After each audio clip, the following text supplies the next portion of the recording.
I'm just saying, lucky old me, in my material comfort.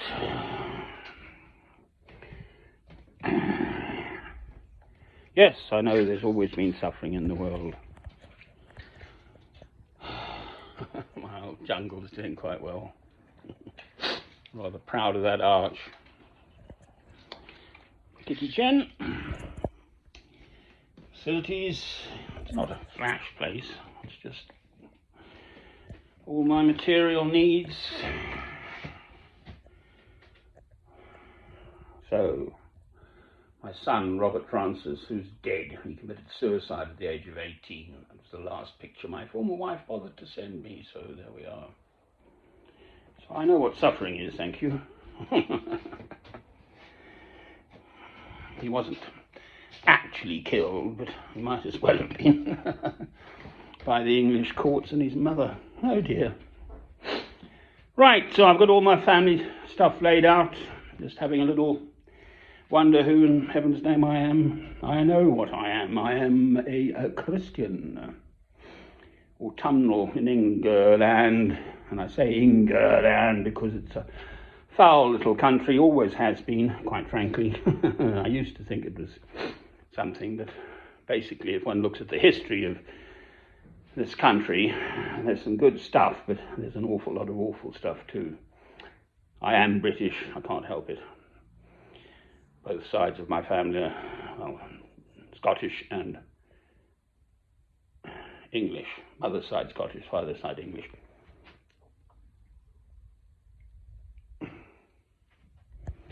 Wonderful great-grandmother.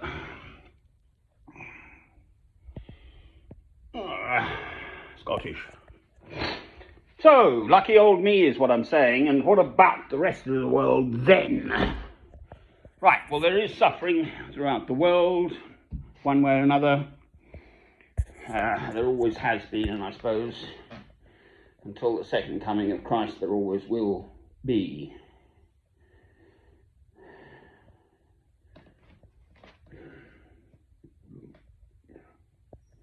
But to be living in an active, when an active genocide, ethnic cleansing, crimes against humanity is being committed by one set of people, the largely secular Zionist Israelis, being primarily armed, funded and morally supported by America, but Germany and then Britain, my country, I am British, is just, it's difficult to find words. I mean, I can and I will, but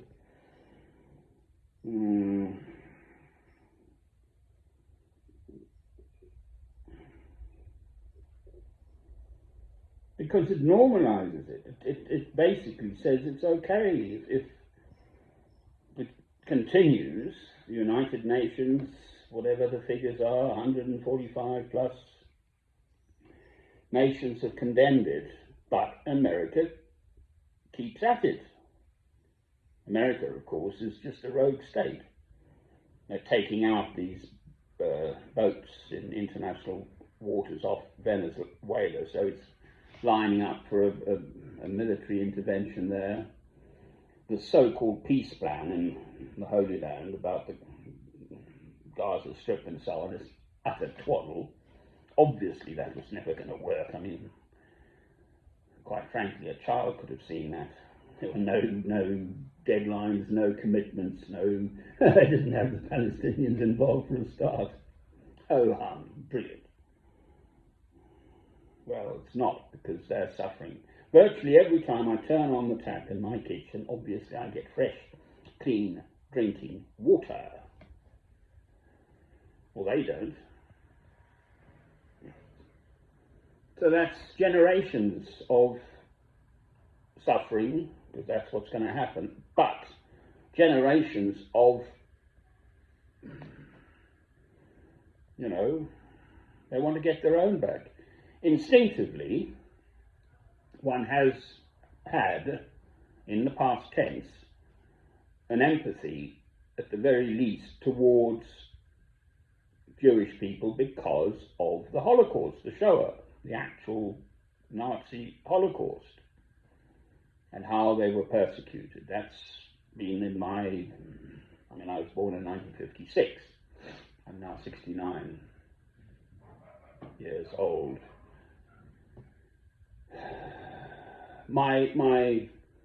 If one looks at a scale 0 to 10, 0 being the worst, no opinion at all, or quite frankly, that end of the scale, or 10 being, oh, wonderful, Jewish people, they're down at 0, the Israelis. They're enjoying it. You see these films of the IDF, the Israeli Defense Force soldiers, young men by and large, but the girls and the women are in there too, enjoying taking target practice at young Palestinian children. An Israeli settler, West Bank settler, they're clearing out the West Bank again. Never mind the fact that the Gaza Strip is now even more constrained, and they'll say, oh, well, it's a fact, so we'll just go for the Yellow Line as the new open-air prison for the remaining Palestinians. I mean, it is just utterly...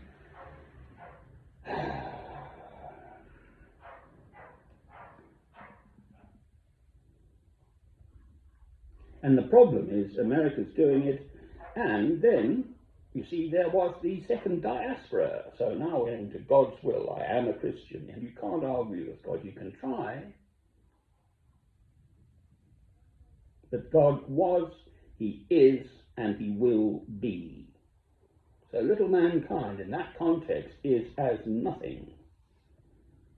Yes, we are also each individual, single human being, the pinnacle of God's creation. So this is Christ teaching, every single hair on the head of your fellow man, woman, and child is precious and special. If they strike you on one cheek, give unto them the other cheek. How many times does one have to say that before people will actually recognize and practice it? And the awfulness in America, these people purporting to be Christian, but I mean, then look at the Crusades, go back to the 1100s, 1200s, the Europeans.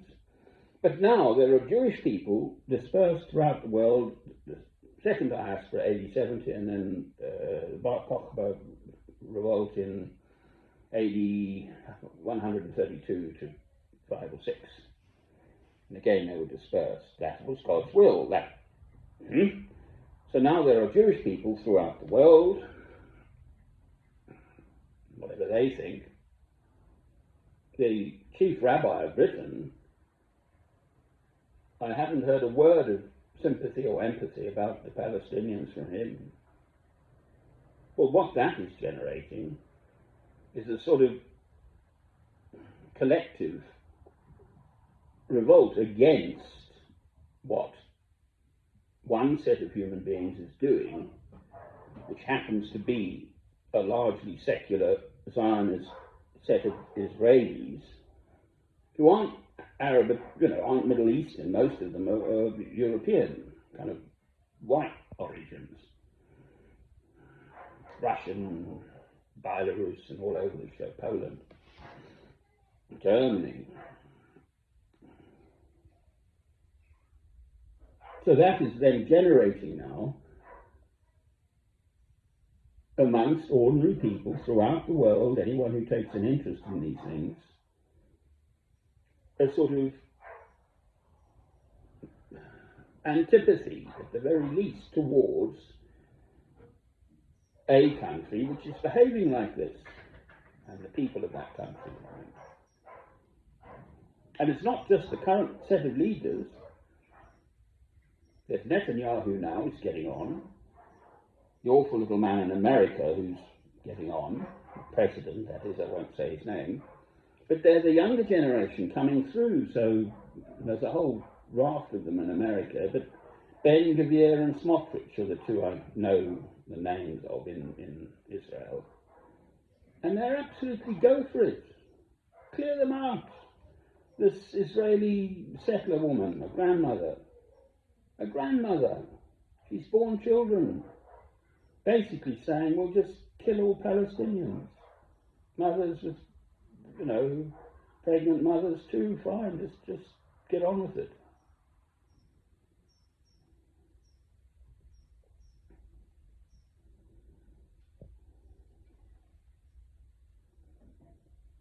How did the Germans do what they did? But it was it wasn't kind of known throughout the world. German people must have known and gone along with it for whatever reasons.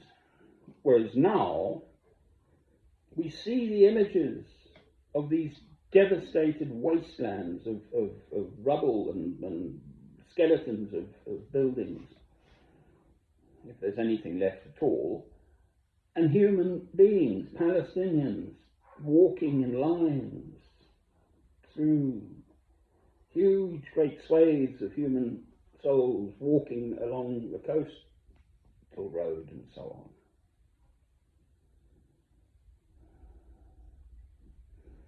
To anyone with any sense whatsoever, it is surely clear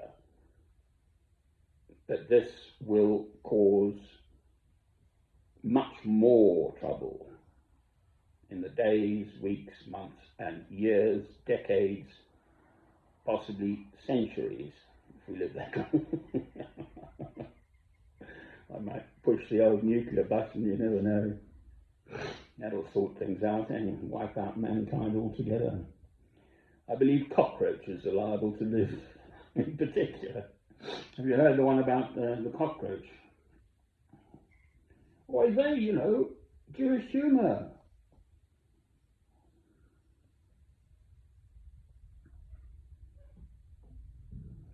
Anyway, this cockroach was living, apparently, they said, he's living, over there. And someone said, no, there's not a single cockroach about. Huh? They're all married with large families, okay? It beats crime, all right?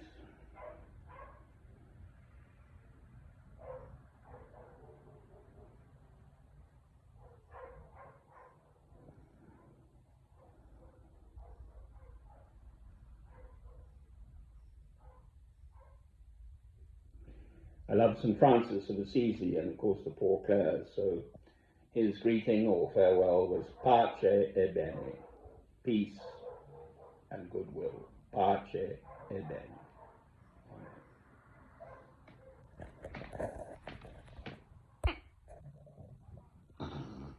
I shall go back to my Beethoven. Yay! It's the 32nd Sonata, played beautifully by Daniel Barenboim. Peaceful scene, apart from Doggums next door. Cheerio!